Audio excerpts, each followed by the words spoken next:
नमस्कार दोस्तों, stock market studies में फिर से एक बार आपको बहुत-बहुत स्वागत है। तो आप सब लोग कैसे हैं? ज़रूर कमेंट्स करके बताना।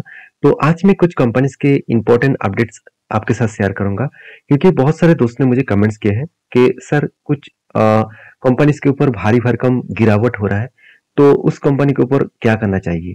तो जो-जो कंपनीज़ के ऊपर कमेंट मुझे किया गया है, उसी के बारे में यहाँ पे चर्चा करूँगा। और जितने सारे दोस्त कमेंट्स कर रहे हैं, तो उसके लिए मैं बहुत-बहुत धन्यवाद आपको करता हूँ। क्योंकि आपने सही कंपनी के कमेंट्स में मुझे रिप्लाई भी मांगा है, तो मैं जो ज़रूर उसके ऊपर वीडियो बना के आपको शेयर करूँगा। तो एक-एक करके मैं वीडियो आपके सामने ज़रूर लेके आऊँगा। तो शायद आपने जो कमेंट्स किए हैं, तो वो वीडियो शायद अभी नहीं आया है, तो इंतज़ार करिए, उसका वीडियो मैं आपके साथ ज़रूर शेयर करूँगा।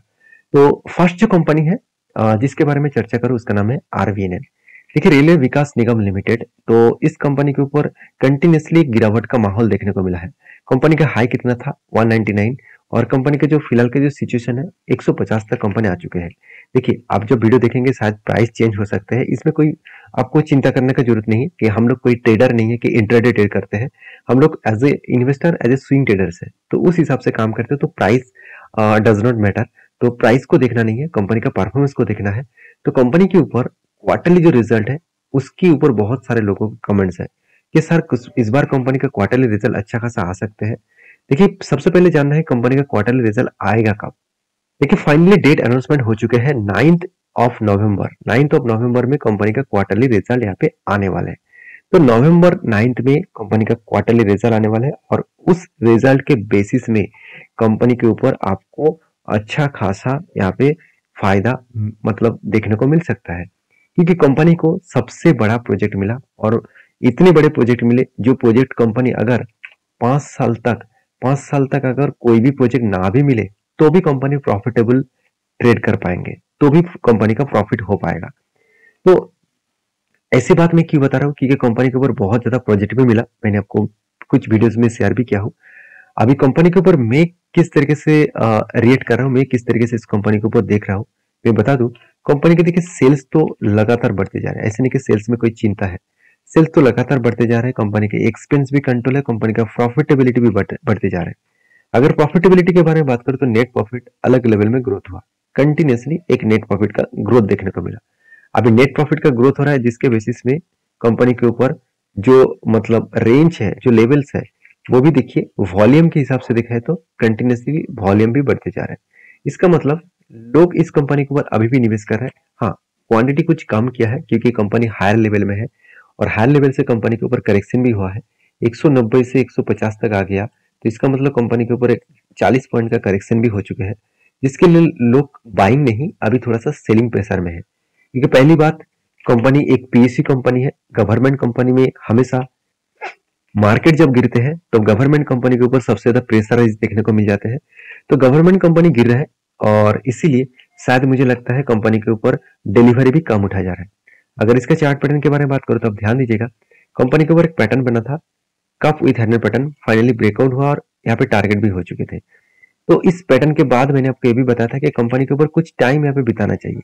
अगर यहाँ पे कुछ टाइम बिताने के बाद ब्रेकआउट करे, तो फिर से कुछ एंटी लेवल्स बन सकता है। अगर यहाँ से एक इस तरीके से पैटर्न क्रिएट करे, काफी विथ हैंडल पैटर्न, तो फिर से मैं यहाँ पे एंटी जरूर लूंगा। तो फिलहाल के लिए देखिए सिचुएशन, देखिए कंटिन्यूसली गिरावट का माहौल देखने को मिला है। अभी मेन मुद्दे पे चले आते हैं कि मुझे बहुत सारे दोस्तों ने कमेंट किया, सर अगर करेक्शन हो रहा है तो कितना दूर तक गिर सकते हैं। देखिए, फर्स्ट जो इसका जो लेवल था, ये लेवल देखिए बहुत स्ट्रॉन्ग, एक कंपनी की एक स्ट्रॉन्गली एक रेजिस्टेंस था, वो रेजिस्टेंस ब्रेक कर चुके हैं। तो इसका मतलब ये रेजिस्टेंस कंपनी के लिए बन जाएगा सपोर्ट। तो जो रेजिस्टेंस बना था, वो ही अभी सपोर्ट बनेगा, और सपोर्ट को वो रिटेस्ट करेंगे, उसके बाद मुझे लगता है यहाँ से फिर से वापस जाने का चांसेस है। अभी देखिए, मार्केट अगर नेगेटिव सेंटीमेंट कंटिन्यू दिखाता रहे, तो यहाँ पे वापस नहीं जाएगा, और भी यहाँ पे रिटेस्टमेंट करके और भी गिरावट हो सकते हैं। अगर इस लेवल को ब्रेक डाउन करे, तो मान के चलिए यहाँ पे ब्रेक डाउन कर दिया, और उसके बाद रिटेस्टमेंट करके गिरावट हो रहा है, तो फर्स्ट जो 200 जो ईएमए है उसको टच करेंगे, और उसके साथ साथ यहाँ पे जो लोअर साइड में जो एक सपोर्ट क्रिएट हुआ है, उस सपोर्ट को वो रिटेस्ट कर सकते हैं। तो मुझे लगता है इस तरीके से सिचुएशन तक आ सकते हैं। तो मैं फिलहाल के लिए कोई मेरा एंटी भी नहीं है, और मैंने आपको कोई एंटी लेवल्स जो बना है यहाँ पे, जब बना है तब मैंने आपको शेयर भी किया। अब मेरे पुराने सब्सक्राइबर है, तो आपको पता है मैं जब कोई एंटी बनता है तो मैं खुद टेल लेता हूँ और आपके साथ शेयर भी करता हूँ। तो आपको भी इस कंपनी के ऊपर काम करना है, तो मेरे हिसाब से फिलहाल के लिए शांति से बैठे रहिए, क्योंकि कोई भी मौका कंपनी खुद बना के दे तब आप ट्रेड करना। देखिए मार्केट में एक रूल्स है, वो रूल्स को फॉलो करिए। आप खुद ट्रेड मत बनाइए, आपको जब ट्रेड खुद बना के देंगे तभी उसके ऊपर ट्रेड लेना। क्योंकि देखिए मार्केट आपको दिखाएगा। देखिए जैसे यहाँ पे पैटर्न बना था, यहाँ पे पैटर्न बनने के बाद मार्केट आपको बोल रहा था कि यहाँ पे ब्रेकआउट होगा, अगर ब्रेकआउट होगा तभी मैं टारगेट तक आपको लेके जाऊंगा। अभी देखिए हमेशा टारगेट होगा ऐसे 100% गारंटी तो नहीं है, फिर भी ज्यादा से ज्यादा परसेंटेज आपको प्रॉफिट देगा ही करके, क्योंकि मैं इतने सालों तक इसी तरीके से पैटर्न्स को फॉलो करके काम करता हूँ। तो आपकी क्या राय है इसके ऊपर जरूर कमेंट्स करना। नेक्स्ट जो कंपनी है जिसके बारे में चर्चा करूं उसका नाम है इंद्रप्रस्थ गैस लिमिटेड, आईजीएल। देखिए आईजीएल के बारे में बात करूं तो जब दिल्ली गवर्नमेंट के ऊपर एक अनाउंसमेंट आया था कि वो ईवीज मार्केट को प्रमोट कर रहा है, ईवीज मार्केट के ऊपर बहुत बड़ा इन्वेस्टमेंट लेके आ रहा है, तो उस बात को सुनने के बाद ही दो कंपनी का हालत बिगड़ गया। पहले है आईजीएल, दूसरा है एमजीएल, महानगर gas limited, Indraprastha gas limited. दोनों कंपनी का हालत बिगड़ गया। तो अभी कहेंगे सर हालत बिगड़ने का क्या राय है, क्या कारण है? देखिए कंपनी का मेन बिजनेस क्या है, चलो एक बार मैं आपको दिखा ही देता हूँ। आप देखेंगे तो यहाँ पे क्या है कि आईजीएल का जो बिजनेस है, और वो बिजनेस किस बेसिस में है, तो आईजीएल का जो बिजनेस है वो देखा जाए तो पीएनजी के ऊपर, उसके साथ साथ एलपीजी के ऊपर, उसके साथ साथ सीएनजी के ऊपर, तो इस तरीके से प्रोजेक्ट के ऊपर काम करते हैं। और गाड़ियां किस में चलते हैं, गाड़ी चलते हैं सीएनजी के गैस के ऊपर। तो पीएनजी गैस मतलब घर में जो यूज किया जाता है, उस तरीके से पीएनजी एलपीजी गैस घर में यूज किया जाता है।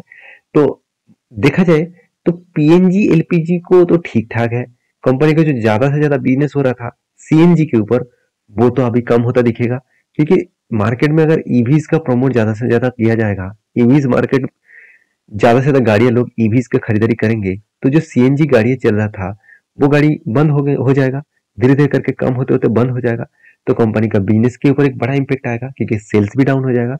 तो इसी के चलते हैं लास्ट कुछ फ्यू डेज में कंपनी के ऊपर एक बिग करेक्शन देखने को मिला। अगर करेक्शन के बारे में बात करूं तो मैंने एक ट्रेड मेंशन किया था, कुछ इस तरीके से शोल्डर कम हेड कम शोल्डर बना था, उसका फाइनली ब्रेकआउट हुआ और एक बड़ा सा धमाका यहाँ पे दिखा, और टारगेट भी अचीव हो चुके हैं। तो टारगेट अचीव होने के बाद मैंने सोचा था एक फिर से एक एंटी बनेगा, मगर वो एंटी नहीं बना, कंटिन्यूसली एक बिग क्रैश देखने को मिला। और बिग क्रैश मतलब कोई छोटा मोटा क्रैश नहीं, मैं आपको पहले बोल चुका हूँ, यहाँ पे एक स्ट्रांगली एक सपोर्ट जोन है, उस सपोर्ट जोन को कंपनी ने क्या किया, ब्रेक डाउन किया, और उसके बाद बिग क्रैश भी हो चुके हैं। अभी आप कहेंगे सर कितना दूर तक गिर सकते हैं? देखिए मैंने कुछ रेंज आपको मेंशन करके रखा है, उस रेंज तक जरूर आ सकते हैं, और उस रेंज तक आएगा तो मैं फिर से एक ट्रेड लूंगा। अभी ट्रेड किस तरीके से बनेगा, देखिए इस डाउन साइड के आने के बाद यहाँ पे एक रेंज मैंने आपको बना के दिया 353 के आसपास। तो 353 मतलब ये जो रेंज है, इस रेंज का अगर टच करेंगे तो मैं यहाँ से फिर से एक एंट्री लेने वाला हूँ। अभी क्यों एंट्री लूंगा वो तो सबसे पहले समझिए। देखिए प्रीवियस एक सिचुएशन बना था, प्रीवियस सिचुएशन मतलब कंटिन्यूसली एक बाइंग ट्रेड बना था, कंटिन्यूसली एक बाइंग कैंडल बना था, और इस बाइंग कैंडल का जो रेंज था, ये जो रेंज था, ये रेंज था 24% के आसपास। तो 24% के आसपास इस तरीके से कुछ अगर रेंज बने और हर कैंडल अगर बाइंग कैंडल हुआ तो उस रेंज को मार्किंग कर लेना। अगर वो 20% के ऊपर हो और वो रेंज स्टार्टिंग अगर 200 डेज ईएमए के नीचे बने, तो सोचिएगा जब भी इस रेंज को टच करेंगे तो आप एंटी बन सकता है, और इसका हायर लेवल तक इसका टारगेट बन सकता है। तो मैं जरूर यहाँ पे एक एंटी लूंगा, ऑब्वियसली यहाँ पे एंटी एक लेने वाला हूँ। तो उसके लिए मैं इंतजार करूँ, और मुझे लगता है इसी सिचुएशन के लिए कंपनी के ऊपर एक करेक्शन भी अच्छा खासा हो रहा है, और मार्केट के ऊपर प्रेशराइज भी है, दूसरा कारण भी वो भी है, और साथ ही साथ गवर्नमेंट का नया पॉलिसीज आ रहा है, तो उसके चलते कंपनी के ऊपर करेक्शन हो रहा है। तो सारे पॉइंट्स कंपनी का अभी खिलाफ में है, तो इसीलिए कंपनी के ऊपर गिरावट हो रहा है। जब गिरावट होकर यहाँ तक आएगा तो मैं फिर से आपको वीडियो बनाकर शेयर करूंगा। तो फिलहाल के लिए मेरा कोई नया एंट्रीज नहीं है, क्योंकि कंपनी में ऑब्वियसली कंपनी में दम है, ऐसे नहीं कि कंपनी बेकार है, कंपनी में अच्छा खासा दम है, जीरो डेप कंपनी है, कंपनी का अच्छा खासा यहाँ पे पोटेंशियल भी है, इनकम भी अच्छा खासा हो रहा है। अगर मैं क्वार्टरली बात करूँ तो कंपनी अलग लेवल का प्रॉफिट जनरेट कर रहा है, कंटिन्यूसली प्रॉफिट को मेंटेन कर रहा है, और उसके साथ साथ कंपनी खुद का बैलेंस शीट को भी बढ़ा रहा है, कंपनी का रिजर्व भी बढ़ रहा है, फिक्स एसेट भी बढ़ रहा है, और कर्जा धीरे धीरे करके कम होता जा रहा है। और कंपनी बिजनेस के ऊपर अच्छा खासा पैसा भी लगा कर रखे है, ऐसे नहीं कि कंपनी ने पैसा नहीं लगाया, 1400 करोड़ तक कंपनी पैसा लगा कर रखे हैं। इसीलिए एज ए इन्वेस्टर आप देखेंगे तो प्रोमोटर के बाद एफआईएस और डीएस ने भी माल नहीं बेचा, उल्टा माल को खरीदारी किया है। और हम लोग सोच रहे हैं कि मार्केट में गिरावट हो रहा है, शेयर में करेक्शन हो रहा है, तो कंपनी बर्बाद हो जाएगा। बिल्कुल नहीं, इतना आसान नहीं है। कोई गवर्नमेंट ने कोई बड़ा अनाउंसमेंट कर दिया जिसके चलते ये कंपनी का बिजनेस पूरा का पूरा बंद हो जाएगा, ऐसे बिल्कुल नहीं। देखिए अनाउंसमेंट करना और उसको इंप्लीमेंट करना, उसको फाइनली सबमिट करना इतना आसान नहीं है, क्योंकि ईवीज मार्केट आगे बढ़ने के लिए अभी बहुत टाइम बाकी है। 2030 के बाद ही मुझे लगता है मार्केट में ईवीज का मार्केट थोड़ा सा ज्यादा हो सकता है, क्योंकि टाटा मोटर्स खुद कहा कि मैं जीरो इमिशन करूंगा 2040 तक। तो 2040 तक उसका इमिशन जीरो होगा कब? तब उसका सारे गाड़ियां ईवीज होंगे। तो इस बात को याद रखना, इतना जल्द से जल्द सब कुछ होने वाला नहीं है। और आप अभी से चिंता कर रहे हैं कि हाँ कंपनी बर्बाद हो जाएगा, खत्म हो जाएगा, इसे बिल्कुल होने नहीं देंगे, क्योंकि कंपनी के जो प्रोमोटर है वो दोनों बड़े प्रोमोटर है। आप देखेंगे तो गेल है, भारत पेट्रोलियम है। तो क्या गवर्नमेंट कंपनी खुद चाहेंगे कि जिनके पास 22%, 22.5% के आसपास होल्डिंग है, क्या वो खुद चाहेंगे कि कंपनी बर्बाद हो? बिल्कुल नहीं।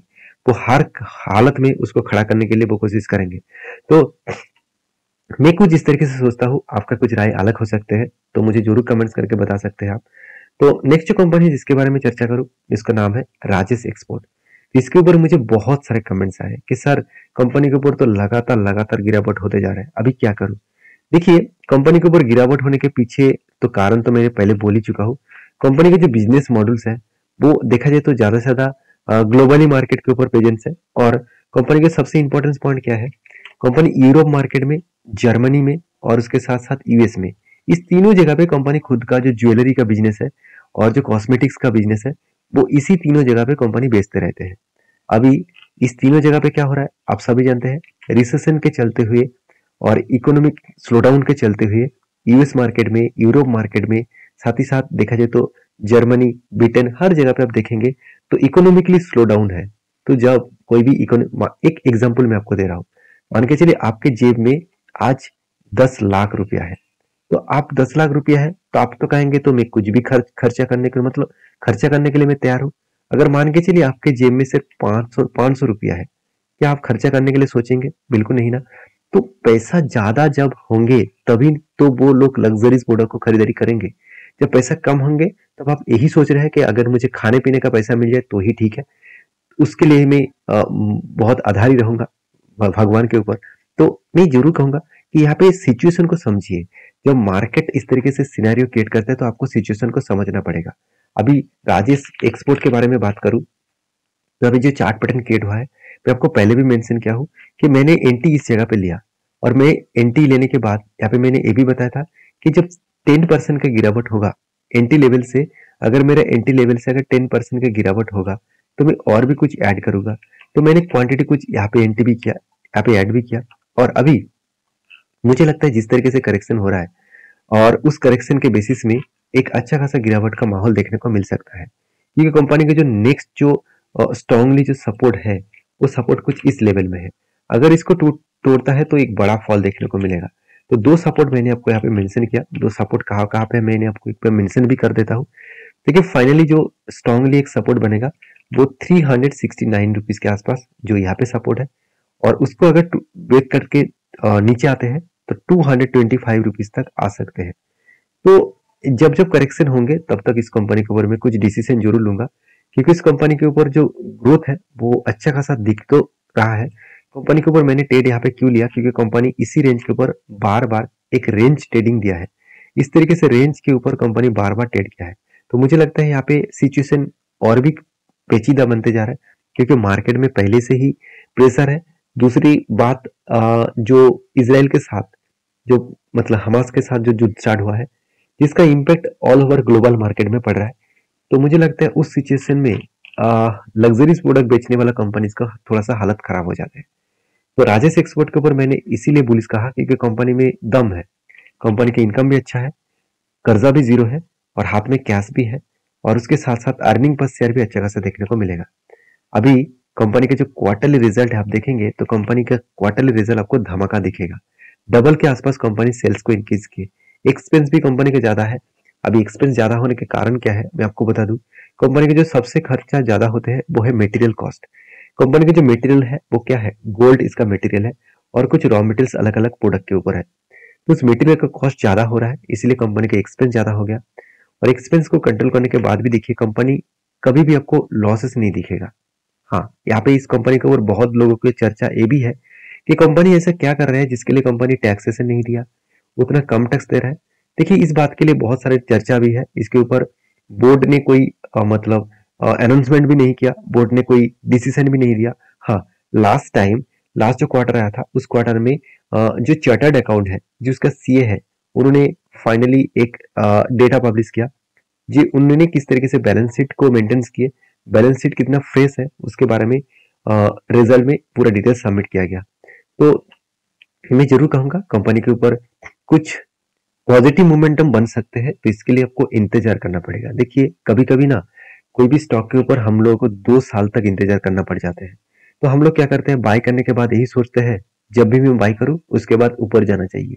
अगर ऐसा होता तो हर कोई तो स्टॉक मार्केट के ऊपर ही काम करता, बिजनेस को छोड़कर, जॉब को छोड़कर, क्या कर मतलब बैंक से लोन लेकर वो तो स्टॉक मार्केट के ऊपर ही निवेश करते थे ना, जहाँ पे वो जब भी निवेश करेंगे तब से लेकर वो उसको ऊपर जाएगा और प्रॉफिट मिल जाएगा।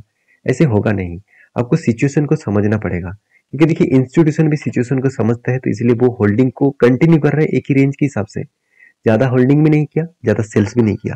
तो इस बात को आपको याद रखना है। अभी रही बात इस कंपनी के ऊपर कि कंपनी के ऊपर जो डिलीवरी का डेटा है, अगर उस डिलीवरी का डेटा दिखा दूं तो डिलीवरी कंटिन्यूसली एक वीकनेस में देखने को मिलता था, मगर लास्ट कुछ डेज में कंपनी के ऊपर अच्छा खासा डिलीवरी उठता हुआ देखने को मिला है। तो आपको क्या लग रहा है कि 46% जो डिलीवरी उठ रहा है क्या पब्लिक उठा रहा है? बिल्कुल नहीं। पब्लिक नेगेटिव सिचुएशन में हमेशा माल को बेचते हैं, और बड़े इंस्टीट्यूशन, बड़े ट्रेडर, बड़े इन्वेस्टर उसी टाइम में प्रोडक्ट को खरीदते हैं। तो देखिए मैं तो इस कंपनी के ऊपर बुलिश हूँ। आपका क्या राय है इसको उसके ऊपर जरूर कमेंट्स करना। नेक्स्ट जो कंपनी जिसके बारे में बात करूं इसका नाम है मारुति इंटीरियर प्रोडक्ट लिमिटेड। देखिए मारुति इंटीरियर प्रोडक्ट लिमिटेड जो कंपटीटर के हिसाब से देखा जाए तो एक मिसलेनियस कंपनी है, और कंपनी एक बहुत बड़ा अनाउंसमेंट किया वो है बोनस का। हर एक के बदले कंपनी आपको 1 शेयर बोनस के हिसाब से यहाँ पे देने वाले हैं। तो इसका डेट भी मेंशन किया गया है, और डेट आप देखेंगे 27 तारीख, मतलब आज के दिन ही आपको बोनस मिल चुके हैं। बहुत पहले से ही आपको मैं अपडेट दे रहा था। और फाइनली बोनस किस किस को मिला मुझे जरूर कमेंट्स करके बताना, अगर आप इस कंपनी के ऊपर निवेश करके रखे थे तो। तो वीडियो में कुछ जानकारी अच्छा मिले तो प्लीज लाइक करना, दोस्तों के साथ शेयर भी करना, चैनल को सब्सक्राइब भी करना। मिलते हैं नेक्स्ट वीडियो में, तब तक के लिए अच्छे से रहिए, अपने ख्याल रखिए, धन्यवाद।